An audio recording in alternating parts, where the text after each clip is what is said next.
রান্না করতে করতে আমার জীবনটা পুরো তেজপাতা, তোমাদের সঙ্গে সেটাই শেয়ার করব। তো চলো, ফার্স্টে কিছু মুগের ডাল সিদ্ধ বসিয়েছি, কড়াইতে করে আগে ভেজে নিয়েছিলাম। তারপর এখানে 1.5 কিলোর মতো কাতলা মাছ এনেছে, আবদার হয়েছে দই কাতলা খাবে, তো সেটাই রান্না করব। আর মাছের মাথা দিয়ে মুগের ডাল।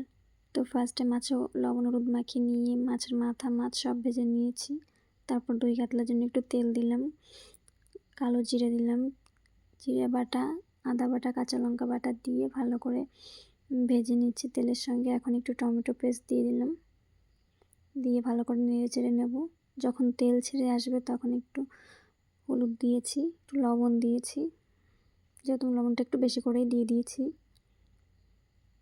তারপর পরিমাণ মতো জল দিচ্ছি, গরম জল হাঁড়ির থেকে, তো জলটা একটু বেশি করেই দিয়েছি।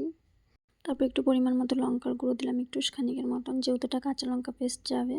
তারপর দইটা একটু ফাটিয়ে নিলাম, তো আস্তে আস্তে করে মাছটা দিয়ে একটু জাল দিয়ে নেব। তারপর উপর দিয়ে ধনে পাতা কুচি ছড়িয়ে দিলাম, একটু গরম মশলা ছড়িয়ে দিলাম, ছড়িয়ে দিয়ে একটু নেড়ে চেড়ে নিলাম। তারপর ফাটানো দইটা আস্তে আস্তে করে দিয়ে দিলাম, দেওয়ার পরে নামানোর একটু আগে ঘি দিয়ে নামিয়ে রাখলাম। এখন মুগের ডাল রান্না করব মাছের মাথা দিয়ে। তো ফার্স্ট একটু তেল দিলাম, গোটা কয়েক জিরে দিলাম, দেওয়ার পরে জিরে বাটা, আদা বাটা, কাঁচা লঙ্কা বাটা দিয়ে একটু টমেটো পেস্ট দিয়ে ভালো করে নেড়ে চেড়ে নেব।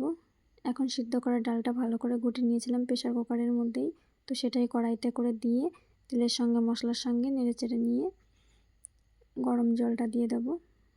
এখন হলুদটা আমি গরম জলে গুলিয়ে নিয়ে সেই হলুদটা ডালের মধ্যে দিয়েছি, কারণ হাতায় করে আগে হলুদটা গুলিয়ে নিলে না হলুদটা দলা হয় না।